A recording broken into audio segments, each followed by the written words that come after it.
আজরাইল আলাইহিস সালাম যখনই দাউদ আলাইহিস সালামের সামনে আসতেন জিজ্ঞাসা করতেন, আমাকে নেয়ার জন্য এসেছেন নাকি জিয়ারতের জন্য? বলে, আপনার সাক্ষাতের জন্য এসেছি। দাউদ আলাইহিস সালাম একদিন প্রশ্ন করে, ভাই আজরাইল, তুমি আর আমি তো বন্ধু, তোমার আসল চেহারাটা আমি একটু দেখতে চাই। আজরাইল আলাইহিস সালাম বলেন, ও ভাই দাউদ, আমার চেহারা তুমি সহ্য করতে পারবা না? বলে, হ্যাঁ পারবো। আজরাইল বলে, পারবে না? দাউদ আলাইহিস সালাম বলে, পারবো। দাউদ আলাইহিস সালাম আবার বলে, তুমি যেহেতু আমার বন্ধু, বন্ধু তো বন্ধুকে এমন চেহারা দেখাবে না যেই চেহারা দেখলে বন্ধু ভয় পেয়ে যায়। আজরাইল বলে, দাউদ পয়গম্বর, তুমি তো আমার আসল চেহারা দেখতে চেয়েছো, আসল চেহারা দেখলে অবশ্যই তুমি ভয় পাইবা। বলে, না, পাবো না। তো আল্লাহর কাছে দরখাস্ত করো। আল্লাহর কাছে দরখাস্ত করলো। আজরাইল আলাইহিস সালাম দাউদ আলাইহিস সালামের সামনে যখন আত্মপ্রকাশ করলেন, দাউদ আলাইহিস সালাম একটা চিৎকার দিয়া মাটিতে বেহুশ হয়ে গেলেন। আজরাইল আলাইহিস সালাম বলেন, আল্লাহ, তোমার বন্ধু বেহুশ হয়ে গেছে, তুমি যদি হুঁশ ফিরিয়ে না দাও, যে পরিমাণ ভয় পেয়েছে কিয়ামতের আগে আর দাউদ হুঁশ ফিরে পাবে না। আল্লাহ তাআলা দাউদ আলাইহিস সালামের হুঁশ ফিরিয়ে দিলেন। আজরাইল আলাইহিস সালাম বন্ধু হিসাবে সামনে দাঁড়ায় গেলেন, জিজ্ঞাসা করেন, ও বন্ধু, বলো তুমি আমার চেহারা কেমন দেখেছো? দাউদ আলাইহিস সালাম সংক্ষিপ্ত একটা জবাব দিয়েছেন, বন্ধু গো, নাফরমান বান্দাকে আল্লাহ জাহান্নামের আগুনে জ্বালাইয়া শাস্তি দিবে। ও বন্ধু, জাহান্নামের আগুন দরকার নাই। তোমার চেহারা যদি কোনো নাফরমানের সামনে প্রকাশ করতে পারো, জাহান্নামের আগুনে জ্বালাইয়া যেই শাস্তি পাইবে তার চেয়েও বেশি শাস্তি পেয়ে যাবে। কেমন ভয়ঙ্কর চেহারা আজরাইলের! তো আজরাইল আলাইহিস সালাম হাসতেছেন। দাউদ পয়গম্বর জিজ্ঞাসা করে, বন্ধু কেন তুমি হাসো? আজরাইল আলাইহিস সালাম পকেট থেকে ডায়েরি বের করে বলে, দাউদ পয়গম্বর, ওই যে সামনে যুবক বসে আছে, ওই যুবকের কয়েক মিনিট পরে মৃত্যু হবে। মৃত্যু হবে, তার বাড়ি এখান থেকে কয়েক মাইল দূর, কিন্তু এখনো দেখি তোমার সামনে বসে আছে। কিভাবে তার বাড়িতে আমি তার জান কবজ করব আমি জানি না। যাক, এটা জানাও দরকার নাই। যেখানে জান কবজ করার কথা আমি সেখানে গিয়া হাজির হয়ে যাই। আজরাইল আলাইহিস সালাম চলে গেলেন। যুবক হজ মাহফিল শেষে মোনাজাতের পর বাড়ির দিকে রওনা হয়। প্রতিমধ্যে এক ভিক্ষুক এসে হাজির হয়ে গেছে। ও যুবক, পেটের ভিতরে বড় ক্ষুধা, কিছু খাবার দাও। যুবক সাথে সাথে পকেটের ভিতরে হাত দিয়েছে। হাত দিয়া যা পকেটে ছিল সব বের করে ওই ভিক্ষুকের হাতে তুলে দিয়েছে। যুবক জানে না কি দিয়েছেন। পকেটের ভিতরে 6 দিরহাম ছিল। 6 দিরহামই পকেট থেকে বের করে ভিক্ষুকের হাতে তুলে দিয়েছে। ভিক্ষুক রুপিয়া পাইয়া আল্লাহর দরবারে হাত তুলিয়া বলে, আল্লাহ, যে আল্লাহর বান্দা আমাকে 6 দিরহাম দিল, তুমি তার হায়াতের ভিতরে বরকত দিয়ে দাও। وقال النبي صلى الله عليه وسلم الصدقة ترد البلاء وتزيد في العمر। দান সদকা দ্বারা বিপদ দূর হয়, দান সদকা দ্বারা হায়াত বেড়ে যায়। সুবহান। আল্লাহ তাআলার নিয়ম হলো একেবারে সর্বনিম্ন কত দেন, মান জাআ বিল হাসানাতি ফালাহু আশরু আমসালিহা। রমজান ছাড়া সর্বনিম্ন আল্লাহ 10 দান। যুবক যেহেতু 6 দিরহাম দান করেছেন আর ভিক্ষুক হায়াত বাড়ার জন্য দোয়া করেছেন, বলেন আপনারা হায়াত কত বছর বাড়বে? 60 বছর হায়াত বেড়ে যাবে। আজরাইল তার স্থানে চলে গেছে, যুবকও তার বাড়িতে হাজির হয়ে গেছে। আজরাইল যখন এভাবে তার থাপা দিয়া জানটা কবজ করে নিবে, হাত বাড়াইল, এমন সময় আল্লাহ বলে, সাবধান আজরাইল, জান কবজ করিস না। সুবহানাল্লাহ। আল্লাহ কেন জান কবজ করব না? সময় মতো তো হাজির হয়েছে, যেখানে জান কবজ করার কথা সেখানে হাজির হয়ে গেছে, এখন তো আমি জান কবজ করব? আল্লাহ বলে, না না, মুমিন বান্দাকে আমি সবচেয়ে দামি একটা বস্তু দান করেছি। ওই বস্তুটা সে আল্লাহর রাস্তায় দান করে দিয়েছে। 6 দিরহাম দান করেছি। 6 দিরহাম যে দান করেছে যুবক কিন্তু জানে না। যুবক পকেটে হাত দিয়েছে, কত বের হয়েছে যুবক জানে না। কে জানেন? আল্লাহ জানেন আর ভিক্ষু জানেন। তো ভিক্ষুকে দোয়া কইরা দিছে, আল্লাহ এই যুবকের তুমি হায়াতে বরকত দিয়ে দাও। আমার আল্লাহর নিয়ম হলো সর্বনিম্ন আমি 10 দেই, সর্বনিম্নটাও যদি আমি যুবককে দান করি তাহলে 60 বছর হায়াত তার বেড়ে যায়। অতএব আরো 60 বছর দুনিয়ায় থাকবে, জান কবজ করতে পারবা না। পরের দিন যুবক আবার ওয়াজ মাহফিলে হাজির। দাউদ পয়গম্বর ওয়াজ করতেছেন। দাউদ পয়গম্বর যুবককে দেখে আশ্চর্য হয়ে গেল, আজরাইল কি আমার সাথে মিথ্যা বললো নাকি? মুনাজাত শেষ করে যুবক যখন বাড়ি দিকে রওনা হয়, দাউদ পয়গম্বর জিজ্ঞাসা করে, আজরাইল আমার সাথে তুমি মিথ্যা বললা কেন? কি মিথ্যা বলেছি? যুবকের কয়েক মিনিট পরে জান কবজ হয়ে যাবে। কই যুবক তো একদিন পার হয়ে গেল, দ্বিতীয় দিন আমার সামনে বয়ানে বসেছে, এখনো তো বয়ান শুনতেছে। বয়ান শুনিয়াই মাত্র বাড়ির দিকে রওনা হয়েছে। আজরাইল বলে, ওগো পয়গম্বর, আপনি যেভাবে আমাকে প্রশ্ন করেছেন আমিও এইভাবে আল্লাহকে প্রশ্ন করেছিলাম। আল্লাহ সময় মতো তাকে পেয়ে গেছি, সব তো মিলে গেছে, এখন জান কবজ করব। আল্লাহ বলেন, না না, জান কবজ করতে পারবি না। কেন পারবো না? তখন আল্লাহ তাআলা বললেন, এই বান্দা ওয়াজ নসিহত শুনিয়া বাড়ি থেকে রওনা হয়েছে, পথিমধ্যে 6 দিরহাম আল্লাহর রাস্তায় দান করেছে। ডান হাতে দান করেছে, বাম হাতে জানে না। এটা এমন একটা শক্তিশালী জিনিস, এই জন্য আল্লাহ তাআলা তার 60 বছর হায়াত বাড়াই দিয়েছেন। সুবহানাল্লাহ। রমজান মাস একেবারে নিকটবর্তী, আর মাত্র 12 দিন বাকি। কয়দিন বাকি? মোমেনদের জন্য সওয়াবের সিজন, সওয়াবের মৌসুম আসতেছে। মোমেনদের জন্য ব্যবসার একটা মৌসুম আছে, সওয়াবেরও একটা মৌসুম আছে। মৌসুমে সব জিনিস বেশি পাওয়া যায়, বেমৌসুমে কম পাওয়া যায়। মুমিনদের জন্য সওয়াবের মৌসুম হলো রমাদান মাস। কোন মাস? রমাদান মাস।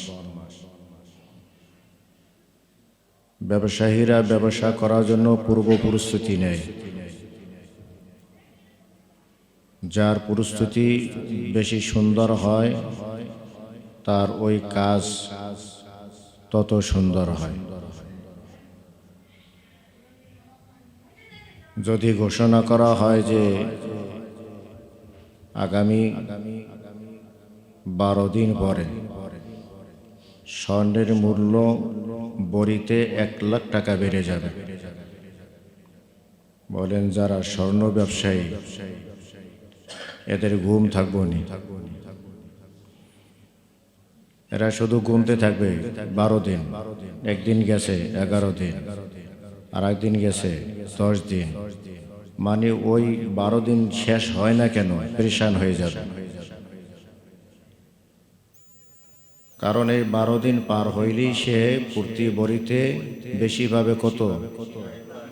1 লাখ টাকা। এটা তো ব্যবসায়ীর ক্ষেত্রে, মুমিনদের জন্য সবের একটা ব্যবসা সামনে আসতেছে। ব্যবসায়ীরা যেভাবে পাগল হয়, মুমিনেরা সেভাবে সবের জন্য পাগল হয় না। একটা ইবাদত করলে কমপক্ষে 70টা পাওয়া যাবে। এক ফরজ আদায় করলে কমপক্ষে 70 ফরজ আদায় করার সওয়াব। 1 টাকা দান করলে কমপক্ষে 70 টাকা দান করার সওয়াব। এটা কি বলছি? কমপক্ষে। একেবারে সর্বনিম্ন কত? 70। সর্বনিম্ন 70। এর বেশি 700, এর বেশি বেগৈরি হিসাব। কারো 1 টাকা দান করলে 70 টাকার সওয়াব দিবে, আবার কেউ 1 টাকা দান করলে 700 টাকা দানের সওয়াব পাবে। আবার কেউ 1 টাকা দান করলে আল্লাহ কত যে নেক তাকে দিবে সে নিজেও জানে না। এইটাকে বলা হয় বেগৈরি হিসাব। যার নিয়ত যত সুন্দর থাকবে তার আমলে প্রতিদান তত বেশি হবে।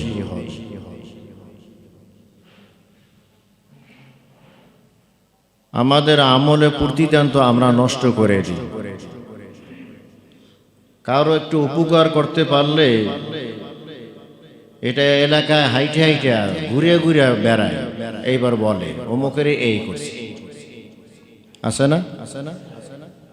পাবেনি সব মোটেও। আরো শিরকি গুনাহ হবে। কারণ উপকার করে মানুষকে কার সন্তুষ্টির জন্য? এক মানুষের বিপদ দূর করে কার সন্তুষ্টির জন্য? আল্লাহর জায়গা আর একজনকে বসাইছে। যেখানে খুশি করবে আল্লাহকে সেখানে খুশি করছে চৌধুরী সাহেবকে। বুঝেন নাই? উদাহরণ দিলাম, চৌধুরীরা বাঁচিতে। তা খুশি করার কথা কাকে? আল্লাহকে। সেখানে আর একজনকে বসাইছে। সব তো হবেই না, উল্টা গুনাহ। উল্টা কি? গুনাহ। এটা আমরা বুঝি না তো।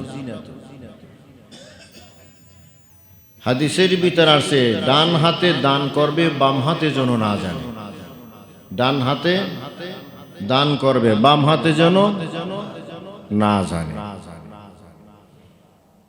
যারা দান কইরা কইরা সহযোগিতা কইরা মানুষের উপকার কইরা এই বইলা বইলা বেড়াইছেন, 22 নম্বর ডান্ডার বাড়ি খেতে হইব রেডি থেকে। কারণ পৃথিবীর ভিতরে সবচেয়ে মুমিন বান্দার জন্য দান সবচেয়ে ভারী জিনিস, সবচেয়ে মজবুত জিনিস। কি? দান। দানের চেয়ে মজবুত জিনিস, দানের চেয়ে দামি জিনিস মুমিন বান্দাকে আল্লাহ দেন। দান এমন একটা জিনিস। আরো দিন আমি বলেছিলাম, আবার বলি স্মরণ করার জন্য, জিনিসটা মজবুত হওয়ার জন্য। এই পৃথিবী যখন আল্লাহ বানাইলেন তো মাটি পানির উপরে বিছিয়ে দিলেন। পানির উপরে মাটি বিছিয়ে দিলেন।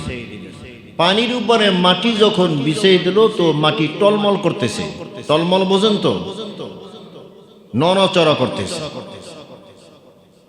আল্লাহ তাআলা বিশাল বিশাল পাহাড় বানাইলেন। কি?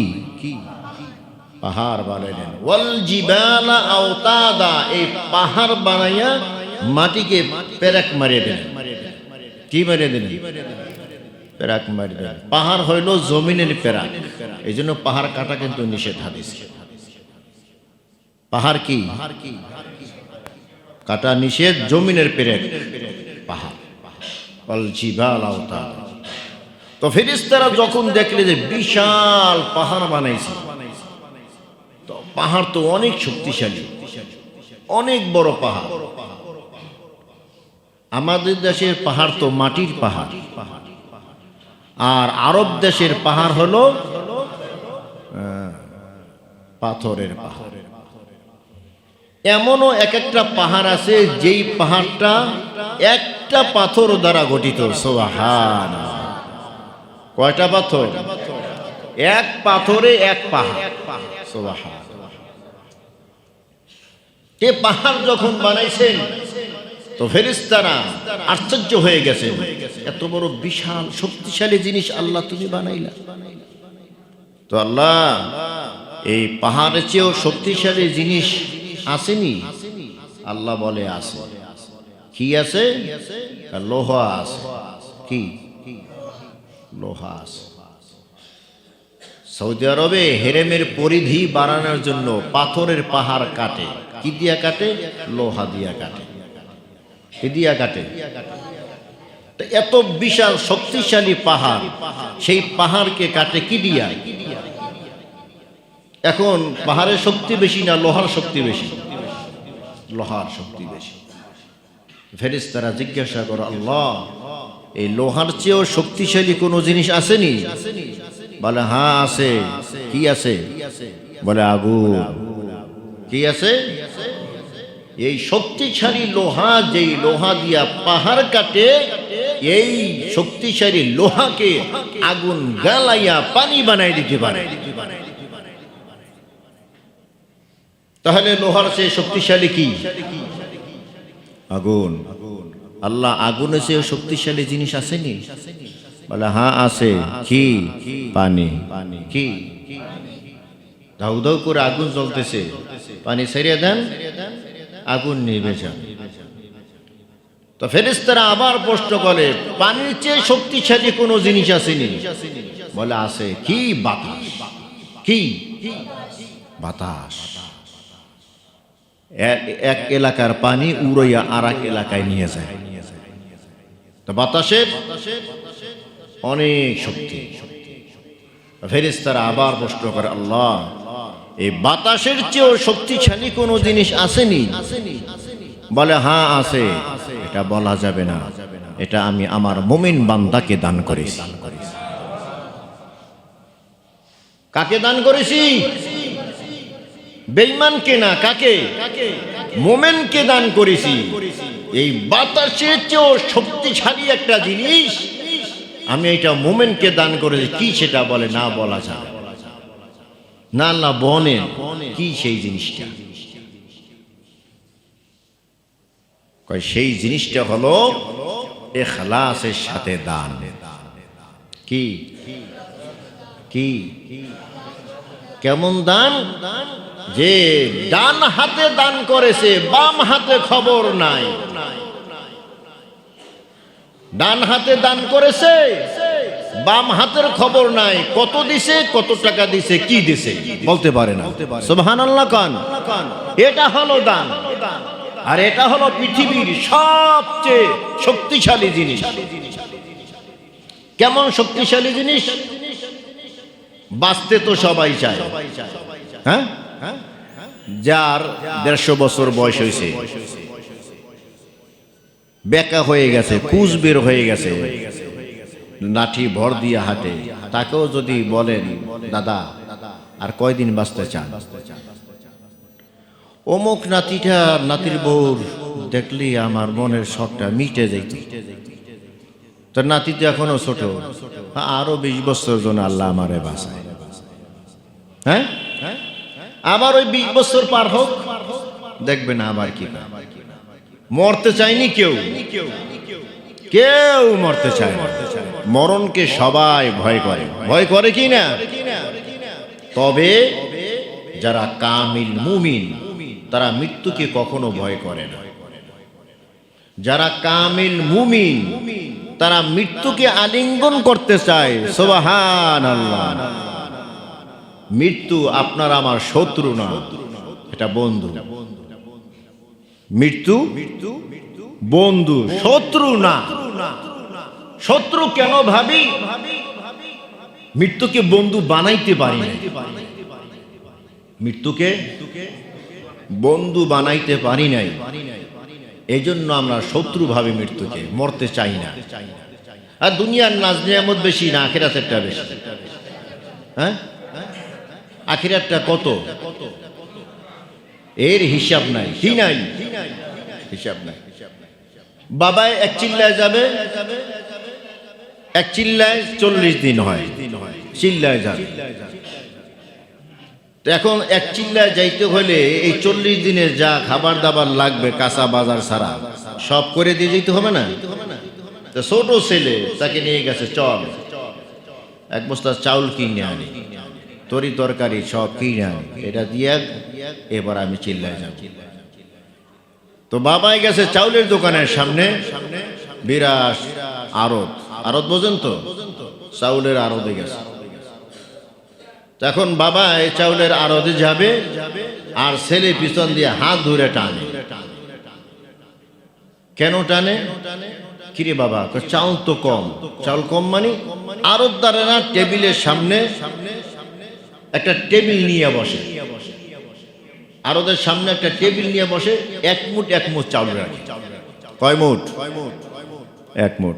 ছোট বাচ্চা মনে করছে ভিক্ষার চাউল রাখছে, ওই যে মায় মুঠ ভরে ভিক্ষা দেয়, তাই ভিক্ষার চাউল। আব্বা এখান থেকে আপনি কি চাউল কিনবেন? এত ভিক্ষুকের চাউল রাখছে, আমাদের তো বস্তা লাগবে। এখানে কি? এখানে এক মুঠ চাউল, এত ভিক্ষা দেওয়ার জন্য টেবিল উপর রাখছে। তো আরতদার বুঝতে পারছে, বাবা এদিকে আয়, কি লাগবে তোর?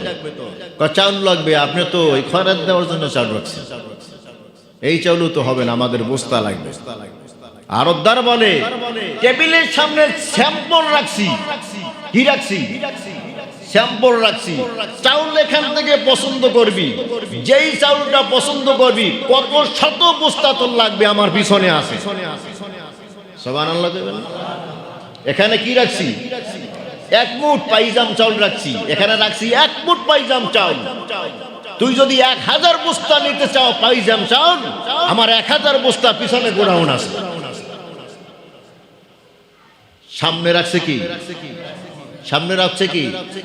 স্যাম্পল। দুনিয়াটাও আখিরাতের স্যাম্পল। দুনিয়াতে নিয়ামত দিয়েছে অল্প, আখিরাতে বেশি। দুনিয়াতে 1 কেজি দুধ কিনিয়া খায়, অনেকে আধা কেজি খায়, অনেকে একেবারেই না। হ্যাঁ, দুনিয়ার দুধ সীমিত দুধ। আল্লাহ বলেন আমি আখিরাতে দুধের নহর দিব। কি দিব? উইদ্দাত লিল মুত্তাকিন মা লা আইনুন রাআত ওয়ালা উযুনুন সামিআত ওয়ালা খাতারা আলা কলবি বাশার। মুত্তাকিদের জন্য আমি আল্লাহ এত এত নাজ নিয়ামত রেখেছি, যা কোনো চোখ আজ পর্যন্ত দেখে নাই, কোনো কান বর্ণনা শোনে নাই, কোনো অন্তর কল্পনাও করতে পারে না। এত নিয়ামত আমি আল্লাহ রাখছি। আমি আল্লাহ আমার বান্দার জন্য দুধের নহর রেখে দিয়েছি। আমি আল্লাহ মধুর নহর রেখে দিয়েছি। কয়জনে মধু কিনে খেতে পারে? ভালো খাঁটি 1 কেজি মধু কিনতে গেলে কমপক্ষে 1000 টাকা লাগে। এরপরও ভিতরে সন্দেহ থাকে, মনে হয় এটার ভিতরেও ভেজাল আছে। ঠিক কিনা গান? আর আল্লাহ তাআলা বলেন আমি মধুর নহর দিব, নহর খাল, খাল থেকে উঠাইয়া উঠাইয়া শুধু তুমি খাইবা,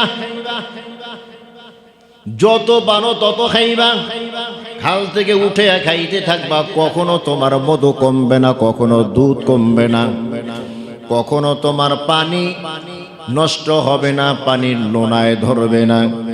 দুনিয়াতে যত পানি থাকে কিছুদিন রাখার পরে পানির ভিতরে লোনা ধরিয়া যায়, নষ্ট হয়ে যায়।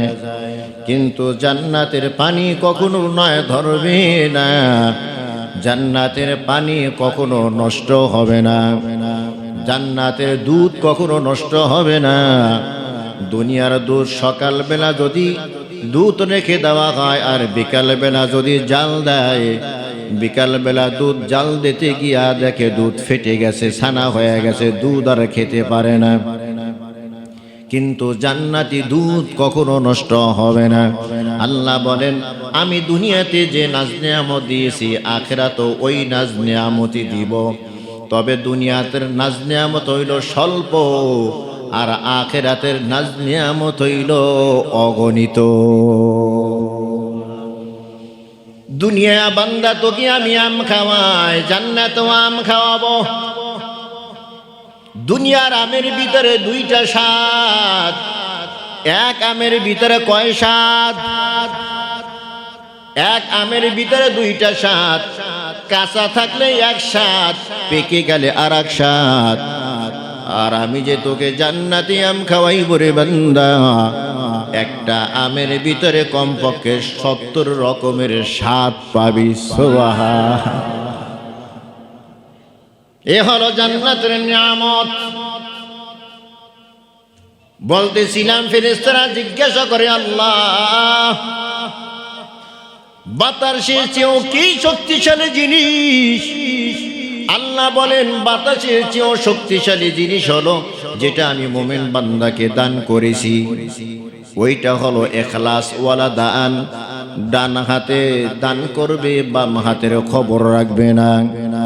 এই দান কত শক্তিশালী দাউদ আলাইহিস সালাম বয়ান করতেছেন। আজরাইল আলাইহিস সালাম দাউদ আলাইহিস সালামের সামনে দিয়ে যাইতেছেন আর হাসতেছেন। দাউদ আলাইহিস সালামের সাথে আজরাইলের বড় বন্ধুত্ব ছিল। সুবহানাল্লাহ। কোন আজরাইলের নাম শুনলে আমরা ভয় পাই, আর নবীরা বন্ধুত্ব করেছেন। সুবহানাল্লাহ। আজরাইল আলাইহিস সালাম যখনই দাউদ আলাইহিস সালামের সামনে আসতেন জিজ্ঞাসা করতেন, আমাকে নেয়ার জন্য এসেছেন নাকি জিয়ারতের জন্য? বলে, আপনার সাক্ষাতের জন্য এসেছি। দাউদ আলাইহিস সালাম একদিন প্রশ্ন করে, ভাই আজরাইল, তুমি আর আমি তো বন্ধু, তোমার আসল চেহারাটা আমি একটু দেখতে চাই। আজরাইল আলাইহিস সালাম বলেন, ও ভাই দাউদ, আমার চেহারা তুমি সহ্য করতে পারবা না? বলে, হ্যাঁ পারবো। আজরাইল বলে, পারবে না? দাউদ আলাইহিস সালাম বলে, পারবো। দাউদ আলাইহিস সালাম আবার বলে, তুমি যেহেতু আমার বন্ধু, বন্ধু তো বন্ধুকে এমন চেহারা দেখাবে না যেই চেহারা দেখলে বন্ধু ভয় পেয়ে যায়। আজরাইল বলে, দাউদ পয়গম্বর, তুমি তো আমার আসল চেহারা দেখতে চেয়েছো, আসল চেহারা দেখলে অবশ্যই তুমি ভয় পাইবা। বলে, না, পাবো না। তা আল্লাহর কাছে দরখাস্ত করো। আল্লাহর কাছে দরখাস্ত করলো। আজরাইল আলাইহিস সালাম দাউদ আলাইহিস সালামের সামনে যখন আত্মপ্রকাশ করলেন, দাউদ আলাইহিস সালাম একটা চিৎকার দিয়া মাটিতে বেহুশ হয়ে গেলেন। আজরাইল আলাইহিস সালাম বলেন, আল্লাহ, তোমার বন্ধু বেহুশ হয়ে গেছে, তুমি যদি হুঁশ ফিরিয়ে না দাও, যে পরিমাণ ভয় পেয়েছে কিয়ামতের আগে আর দাউদ হুঁশ ফিরে পাবে না। আল্লাহ তাআলা দাউদ আলাইহিস সালামের হুঁশ ফিরিয়ে দিলেন। আজরাইল আলাইহিস সালাম বন্ধু হিসাবে সামনে দাঁড়ায় গেলেন। জিজ্ঞাসা করেন, ও বন্ধু, বলো তুমি আমার চেহারা কেমন দেখেছ? দাউদ আলাইহিস সালাম সংক্ষিপ্ত একটা জবাব দিয়েছেন, বন্ধু গো, নাফরমান বান্দাকে আল্লাহ জাহান্নামের আগুনে জ্বালাইয়া শাস্তি দিবে। ও বন্ধু, জাহান্নামের আগুন দরকার নাই, তোমার চেহারা যদি কোনো নাফরমানের সামনে প্রকাশ করতে পারো, জাহান্নামের আগুনে জ্বালাইয়া যে শাস্তি পাইবে তার চেয়েও বেশি শাস্তি পেয়ে যাবে। কেমন ভয়ঙ্কর চেহারা আজরাইলের! তো আজরাইল আলাইহিস সালাম হাসতেছেন, দাউদ পয়গম্বর জিজ্ঞাসা করে, বন্ধু কেন তুমি হাসো? আজরাইল আলাইহিস সালাম পকেট থেকে ডায়েরি বের করে বলে, দাউদ পয়গম্বর,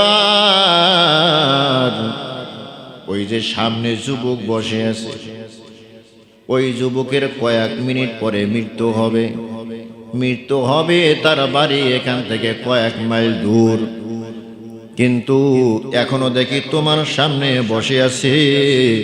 কিভাবে তার বাড়িতে আমি তার জান কবজ করব আমি জানি না। যাক, এটা জানাও দরকার নাই।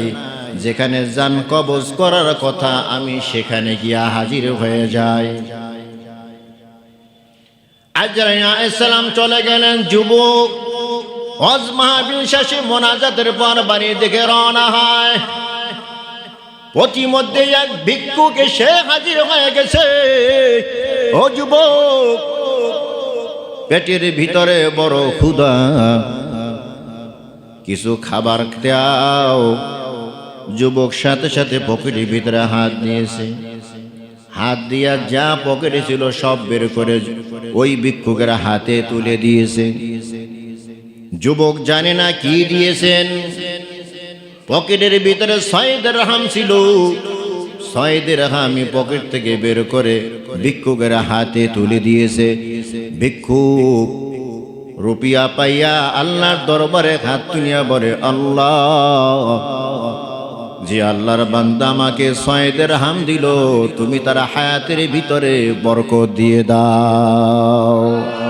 وقال النبي صلى الله عليه وسلم الصدقة ترد البلاء وتزيد في العمر। দান সদকা দ্বারা বিপদ দূর হয়, দান সদকা দ্বারা হায়াত বেড়ে যায়। সুবহান। আল্লাহ তাআলার নিয়ম হলো একেবারে সর্বনিম্ন কত দেন। মান জাআ বিল হাসানাতি ফালাহু আশরু আমসালিহা। রমজান ছাড়া সর্বনিম্ন আল্লাহ 10 দেন। যুবক যেহেতু 6 দিরহাম দান করেছেন আর ভিক্ষুক হায়াত বাড়ার জন্য দোয়া করেছেন, বলেন আপনারা হায়াত কত বছর বাড়বে? 60 বছর হায়াত বেড়ে যাবে। আজরাইল তার স্থানে চলে গেছে। যুবকও তার বাড়িতে হাজির হয়ে গেছে। আজরাইল যখন এভাবে তার থাপা দিয়া জানটা কবজ করে নিবে, হাত বাড়াইল, এমন সময় আল্লাহ বলে, সাবধান আজরাইল, জান কবজ করিস না। সুবহান।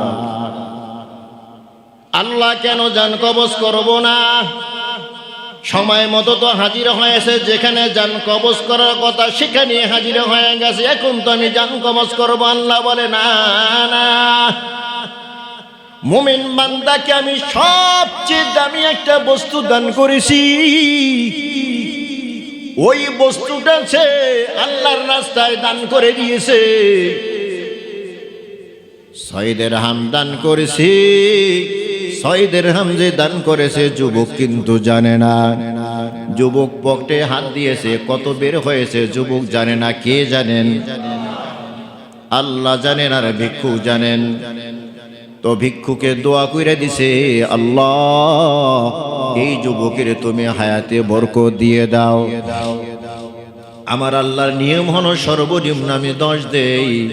সর্বনিম্নটাও যদি আমি যুবককে দান করি তাহলে 60 বছর হায়াত তার বেড়ে যায়।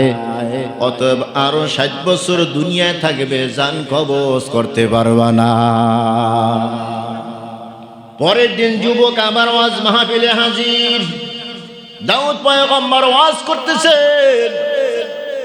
দাউদ পয়গম্বর যুবককে দেখে আশ্চর্য হয়ে গেল, আজরাইল কি আমার সাথে মিথ্যা বললো নাকি? মোনাজাত শেষ করে যুবক যখন বাড়ি দিকে রওনা হয়, দাউদ পয়গম্বর জিজ্ঞাসা করে, আজরাইল আমার সাথে তুমি মিথ্যা বললা কেন? কি মিথ্যা বলেছি? যুবকের কয়েক মিনিট পরে জান কবজ হয়ে যাবে। কই যুবক তো একদিন পার হয়ে গেল, দ্বিতীয় দিন আমার সামনে বয়ানে বসেছে, এখনো তো বয়ান শুনতেছে। বয়ান শুনিয়াই মাত্র বাড়ির দিকে রওনা হয়েছে। আজরাইল বলে, ওগো পয়গম্বর, আপনি যেভাবে আমাকে প্রশ্ন করেছেন আমিও এইভাবে আল্লাহকে প্রশ্ন করেছিলাম। আল্লাহ সময় মতো তাকে পেয়ে গেছি, সব তো মিলে গেছে, এখন জান কবজ করব। আল্লাহ বলেন, না না, জান কবজ করতে পারবি না। কেন পারবো না? তখন আল্লাহ তাআলা বললেন, এই বান্দা ওয়াজ নসিহত শুনিয়া বাড়ি থেকে রওনা হয়েছে, পথিমধ্যে 6 দিরহাম আল্লাহর রাস্তায় দান করেছে। ডান হাতে দান করেছে, বাম হাতে জানে না। এটা এমন একটা শক্তিশালী জিনিস, এই জন্য আল্লাহ তাআলা তার 60 বছর হায়াত বাড়াই দিয়েছেন। সুবহানাল্লাহ। ইখলাস রাখতে হবে। কি রাখতে হবে? কি রাখতে হবে? ইখলাস। ইখলাস মানে একমাত্র আল্লাহর সন্তুষ্টির জন্য যেটা করা হয় ওটাকে ইখলাস বলা হয়। কি বলা হয়? আমরা তো আল্লাহর জন্যই করি, আবার সাথে সাথে বন্ধুরও একটু খুশি করি, এলাকাবাসীকেও একটু খুশি করি। চার দোকানে বৈশা কিছু কথা বইলেই দিই একটু ভালো সাজার জন্য। খরচ করাই হইল বিন্দু মাত্র সওয়াব আমল নামে আসবে না, উপরন্তু আমাকে আযাব ভোগ করতে হবে। নাউযুবিল্লাহ। কোন কি ভোগ করতে হবে? আযাব ভোগ করতে হবে। এই জন্য আল্লাহ তাআলা বলেন, ইয়া আইয়ুহাল্লাযীনা আমানু লা তুবতিলু সাদাকাতিকুম বিল মান্নি ওয়াল আযা। ও ঈমানদারেরা, তোমাদের দান সদকাকে তোমরা নষ্ট করিও না। লা তুবতিলু সাদাকাতিকুম, তোমাদের দান সদকাকে নষ্ট করিও না। বিল মান্নি ওয়াল আযা, খোটা দিয়া। কি দিয়া? খোটা দিয়া। ওয়াল আযা, কষ্ট দিয়া। আপনি একজনকে উপকার করেছেন, উপকার কইরা যদি আপনি খোটা দেন, অমুকের আমি এই করেছি সেই করেছি, সে জানলে কষ্ট পাবে কি পাবে না? আপনি না জানো কে জানেন? এই জন্য আল্লাহ তাআলা সাবধান করে দিয়েছেন, ইয়া আইয়ুহাল্লাযীনা আমানু, ও ঈমানদারেরা, লা তুবতিলু সাদাকাতিকুম, তোমাদের উপকার তোমাদের দান সদকাকে তুবতিলু, নষ্ট করে দিও না। বিল মান্নি ওয়াল আযা, খোটা দিয়া। ওয়াল আযা, কষ্ট দিয়া। কার বিধান? আল্লাহর বিধান। মানবেন না, আল্লাহকে বুড়ি আঙ্গুল দেখাইছেন। আল্লাহ তোমার এই বিধান মানি না, আমি কি করবা করো। বাহাদুরি কারে দেখাইছেন? কারে দেখাইছেন? আল্লাহকে বিরুদ্ধে আঙ্গুলে দেখাইছেন। মানি না আপনার বিধান। নাউযুবিল্লাহ। কোন এই মার্কা মুমিন আমরা, এই মার্কা মুমিন। নামাজি আমল নামায় নামাজ নাই, রোজাদারের আমল নামায় রোজা নাই, দানকারীর আমল নামায় কিয়ামতের দিন দান থাকবে না। থাকবে কি? গুনাহ থাকবে, গুনাহ। সব নাই, কি আছে? সব নাই, কি আছে? সাবধান হয়ে, সামনে রমজান মাস আসতেছে। অন্তরকে পরিবর্তন করেন, অন্তরকে পরিশুদ্ধ করেন। রমজান মাস ইবাদতের মাস, ইবাদতের পরিবেশ বানাই দেন আল্লাহ। কে বানাই দেন? কিভাবে পরিবেশ বানাই দেন? যে বেশিরভাগ গুনাহ হয় শয়তানের কারণে, সব শয়তানদেরকে বন্দী করে দেয়, সব শয়তানদেরকে বন্দী করে দেয়, গুনার কাজ করতে যেন না পারে, গুনার কাজ রোজাদার দিয়ে যেন করাইতে না পারে। এরপরও কেন করে? বলে একটা আছে নফস শয়তান, একটা আছে মানুষ শয়তান, একটা আছে জিন শয়তান, আর একটা আছে গুনাহের অভ্যাস। কি আছে? গুনাহের অভ্যাস। মাগরিব নামাজ জামাতে আদায় করে, আদায় করে গিয়েই ঘরের ভিতরে রিমোটটা হাতে নেয়, একটা টিপ দেয়, টিভিতে কি দেখা লাগবো, এখন 7টা বাজে খবর দেখতে হবে। এই খবরে খবরে একেবারে তারা এর অভ্যাস হয়ে গেছে, বাসায় ঢুকবে রিমোটটা হাতে নিবে, এটা তার অভ্যাস। তো যখনই রিমোটটা হাতে নেছে স্ত্রী এসে বলে, করলা কি তুমি, রমজান মাস না, বন্ধ করো তাড়াতাড়ি। তো তাড়াতাড়ি আবার বন্ধ করে দিছে। রিমোট হাতে নিলে কেন, টিপ দিলে কেন, ওই যে অভ্যাস। কি সব সময় তার অভ্যাস, রিমোট হাতে নিবে, টিপ একটা দিবে। বিবি এসে যখন ধমক দিছে, কয় না সরি ভুল হয়ে গেছে। এই অভ্যাসের কিছু গুনাহ আমাদের আছে, এই অভ্যাসের গুনাহ এখন থেকে ছাড়েন, না হয় রমজান মাসেও হবে। চোখের কিছু গুনাহ করার অভ্যাস আমাদের আছে, এখন থেকে যদি পরিহার না করেন রমজান মাসেও থাকবে। কানের কিছু গুনাহ করার অভ্যাস আমাদের আছে। আমি নিজে গিবত শিকার করি না, কিন্তু গিবত শুনতে আমি বড় মজা পাই, আছে না না হুজুর? আমি বড় বুজুর্গ মানুষ, আমি কারো গিবত করি না, তবে গিবত আমি শুনি। ওরে মুসলমান, তুমি তো জানো না গিবত করলো যেই গুনাহ হয়, গিবত শুনলো সেই গুনাহ হয়। এইটা হলো তোমার অভ্যাসের গুনাহ। এখন থেকে যদি তুমি ছেড়ে না দাও, রোজার মাসে রোজা রাখবা আর গিবত শুনবা, তোমার কানে রোজা বিদায় হবে। মোবাইলে খারাপ কিছু দেখানো তোমার অভ্যাস আছে, এখন থেকে যদি তুমি ছেড়ে না দাও, রমজান মাসে অভ্যাসের কারণে তোমার দ্বারা সেই গুনাহ হবে। এভাবে আগে থেকে আমাকে প্রস্তুতি নিতে হবে। রমজান আসার আগে সব মন্দ কাজগুলা ছেড়ে দিতে হবে, এরপরে রমজানের জন্য প্রস্তুতি।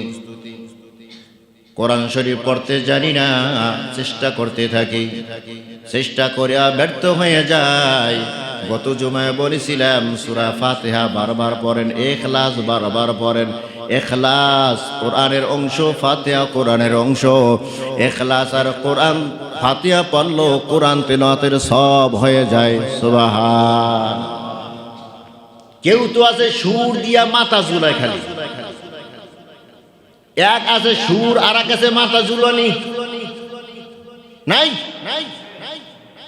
এক আছে মাথা ঝুলানি আর আছে সুর, গুনগুন করে সুর যে দেয়, মাথা যে ঝুলায়, একটা অক্ষর উচ্চারণ হয় না, মদ গুন্না কিছুই পারে না, মাখরাজ উচ্চারণ হয় না, মদ গুন্না কিছুই পারে না, তাসবিহ তার জানা নাই। এই কোরআন তিলাওয়াত করিয়া নবী বলেন জান্নাতে যাইবা তো দূরের কথা, জাহান্নামে যাইবা কিনা এত সন্দেহ আছে, কারণ এত পরিমাণ গুনাহ তোমার ভাগে মনে হয় জাহান্নামও জুটবে না। ধিক্কার দিয়া বলে, কারণ কিয়ামতের দিন আল্লাহ তাআলা বলবেন সবাইকে, ইকরা করো ওয়ারতাকি, আর উপর দিকে উঠতে থাকো, কামা কুনতা তুরাতিলু ফিদ দুনিয়া, দুনিয়ায় যেভাবে তার তিলের সাথে তুমি পড়েছো, মাখরাজ তোমার ঠিক আছে, সিফাত তোমার ঠিক আছে, মদ গুন্না তোমার ঠিক আছে, তাসবিহ তোমার ঠিক আছে, সব কিছু জানার পর যেভাবে দুনিয়ায় তুমি ইখলাস নিয়ে শুদ্ধ করে পড়েছো, ওইভাবে তুমি শুদ্ধ করিয়া পড়ো। অশুদ্ধ পড়বা, তোমার কোরআন গ্রহণ করা হবে না, সব তো হবেই না, বরং সবের পরিবর্তে আমল নামে গুনাহ হবে। এমন এমন গুনাহ হবে তুমি মুসলমানের কাতারেই থাকতে পারবা না। আলহামদুলিল্লাহি রাব্বিল আলামিন। সমস্ত প্রশংসা কার জন্য? হ্যাঁ, জিমের কাছে হ্যাঁ হায় হুত্তি বলা হয়, হ্যাঁ চাপ দিয়া বলো আলহামদু, সমস্ত প্রশংসা। এখানে যদি তুমি বলো আলহামদু, সমস্ত নোংরা জিনিস, পচা কান্দা, লিল্লাহি আল্লাহর জন্য, জোরে কান, বোঝেন কিছু? তাহলে তুমি বাংলা দেখে দেখে বলো তুমি বাংলা দেখে হ্যাঁ চাপ দিয়া কিভাবে উচ্চারণ করবা? যায়নি? হ্যাঁ না, বুঝতে পারে এমনি করে হ্যাঁ হয় আকারে হ্যাঁ, এটার কি এটার সাথে লাগাইলে আপনি চাপ দিয়ে উচ্চারণ করতে পারবেন? বলেন। আসেনি কিছু। এটার সাথে কোন অক্ষর যোগ করলে আপনার হাত চাপ দিয়া গলার মাঝখান দিয়ে উঠবে, হা এরকম করে উঠবে। তো আপনি তো বাংলা দিকে এখন আলহামদুলিল্লাহ রাব্বিল আলামিন, আপনার ইমান যে নাই খবর আছে নি? আপনি কফ লাম কুল, কুল মানে খাও, কুল মানে বড়, আর কাফ লাম কুল, কুল মানে খাও। কুল হুয়াল্লাহু আহাদ, বলো আল্লাহ এক, আল্লাহ। কুল হুয়াল্লাহু আহাদ, আল্লাহ এক, তাকে তুমি খাও। কুল মানে খাও, খাইলেন আল্লাহ। হ্যাঁ, কোরআন পড়লে হবে না রে ভাই, কোরআন শুদ্ধ করে পড়তে হবে, কোরআন শুদ্ধ করে পড়তে হবে। এটা বাংলা নয়, এটা ইংরেজি নয়, এটা উর্দু নয়, এটা ফার্সি নয়, যে না অর্থ পরিবর্তন করলে কোনো গুনাহ হবে না। ভয়াকারে ভালো কি হয়? ভালো। বয়াকারে বা ল কি হয়? অর্থ পরিবর্তন হয়েছে কি হয় নাই? একটা হলো ভালো আর একটা হলো ভালো, কথা হয় না, কথা হয় না। অর্থ পরিবর্তন হয়েছে, গুনাহ কয়টা হয়েছে? একটাও না। গুনাহ হয়নি, অর্থ পরিবর্তন হয়ে গেছে।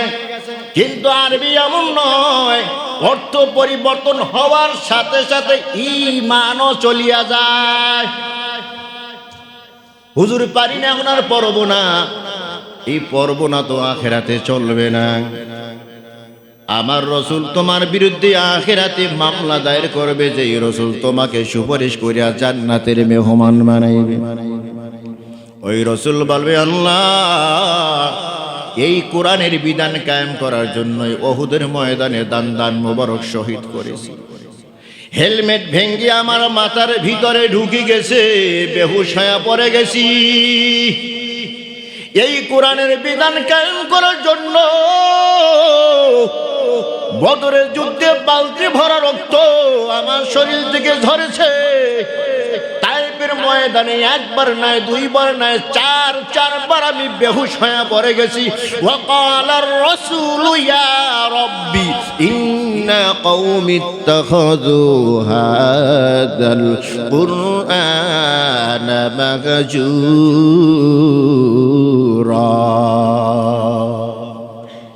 আল্লাহর আদালতে দাঁড়াইয়া আমার নবী বলবেন, আল্লাহ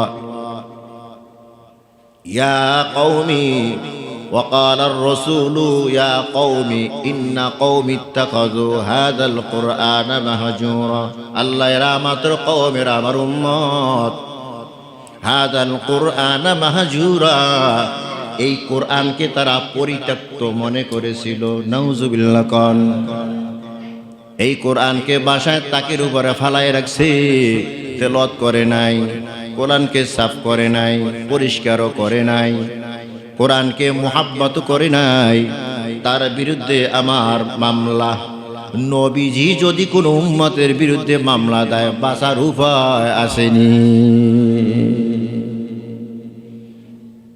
আগে থেকে প্রস্তুতি নেওয়া দরকার আছে কি নাই?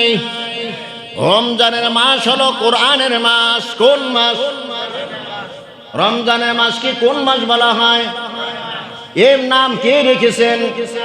শাহরু রমাদান আল্লাযী উনজিলা ফীহিল কুরআন। রমজানের মাস হলো কোরআনের মাস।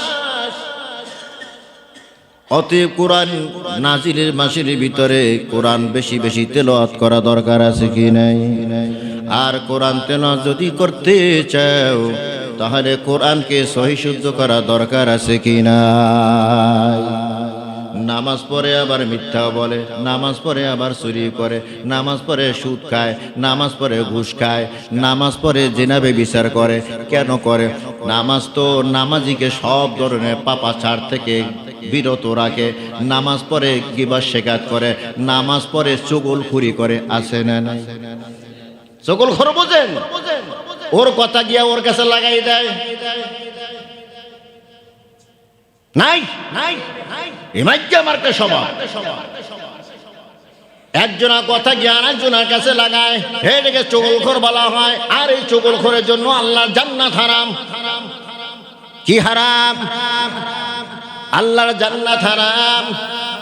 স্বভাব পরিবর্তন করো, না হয় দুনিয়া দেখতেছো অনেকে ইবাদত, আসলে ব্যাগের ভিতরে কিছুই নাই, খালি আর খালি। কাফেরেরা দুনিয়াতে দেখে আমি অনেক কিছু করতেছি, অনেক কিছু করতেছি, হাসরে মাঠে দেখবে কিছুই নাই, কিছুই নাই। ওয়াল্লাযীনা কাফারু আ'মালুহুম কাসরাবিন বিকিআতিন ইয়াহসাবুহু আয-যামআনু মাআ হাত্তা ইযা জাআহু লাম ইয়াজিদুহু শাইআ। কাফেরদের আমলকে আল্লাহ তাআলা মরিচিকার সাথে উদাহরণ দিয়েছেন। শুধু কাফের নয়, মুমিনের আমলকেও আল্লাহ মরিচিকার সাথে উদাহরণ দিয়েছেন। কাফেরদের ঈমান নাই, ঈমান না থাকার কারণে তাদের আমলে কোনো গ্রহণযোগ্যতা নাই। আর মুমিন বান্দার ঈমান আছে কিন্তু ইখলাস নাই। ইখলাস না থাকার কারণে মুমিনের আমলে কোনো গ্রহণযোগ্যতা নাই। তাহলে কাফেরের আমলের দাম নাই, মুমিনের আমলেরও দাম নাই। মুমিনের আমলের দাম কখন হবে? যখন তার ভিতরে ইখলাস থাকবে, যখন তার ভিতরে একনিষ্ঠতা থাকবে, আন্তরিকতা থাকবে। যা কিছু করি কাকে খুশি করার জন্য? লোক দেখানো ইবাদতের যারা জান্নাতের উপযুক্ত হয় না, জাহান্নামের মেহমান হয়। লোক দেখানো ইবাদতের যারা জান্নাতের মেহমান হওয়া যায় না, কিসের মেহমান হওয়া যায়? জাহান্নামের মেহমান হওয়া যায়। দুনিয়াতে আমি আমার অর্থ সম্পদ ব্যয় করলাম, আবার আমি আখিরাতে জাহান্নামের মেহমান হইলাম। আমার মতো তার সিরা জগতে দ্বিতীয় আর কেউ নাই। ঠিক কিনা বলেন? এই জন্য ইখলাস কি লাগবো? কি লাগবো? ইখলাস। যা কিছু করব কাকে খুশি করার জন্য? ডান হাতে করব, বাম হাতে যেন না জানে, এমন ভাবে করবেন। আর এমন ভাবে করতে পারলে হাসরে মাঠে যখন কোথাও কোনো ছায়া থাকবে না, একমাত্র আরশ আজিমের ছায়া, ওখানে 7 ব্যক্তি আশ্রয় পাবে। কয় ব্যক্তি? 6 ব্যক্তি। 7 ব্যক্তি আরশে আজিমের ছায়া তলে আশ্রয় পাবে। এর ভিতরে ওই যুবক, ওই ব্যক্তি যে ডান হাতে দান করেছে, বাম হাতে খবর রাখে না, গোপনে গোপনে দান করেছে, আল্লাহকে দেখানোর জন্য দান করেছে, আল্লাহকে খুশি করার জন্য দান করেছে, ওই আল্লাহর বান্দা বান্দি আরশে আজিমের নিচে ছায়া পাবে। সুবহানাল্লাহ। চাই আমরা আরশে আজিমের নিচে থাকতে? তাহলে কি করতে হবে? সব কিছু কাকে খুশি করার জন্য? আল্লাহ তাআলা আমাদেরকে প্রত্যেকটা কাজ একমাত্র, কেবলমাত্র, শুধুমাত্র আল্লাহকে খুশি করার জন্য করার তৌফিক দান করুন। ওয়া আখিরু দাওয়ানা আলহামদুলিল্লাহি রাব্বিল আলামিন।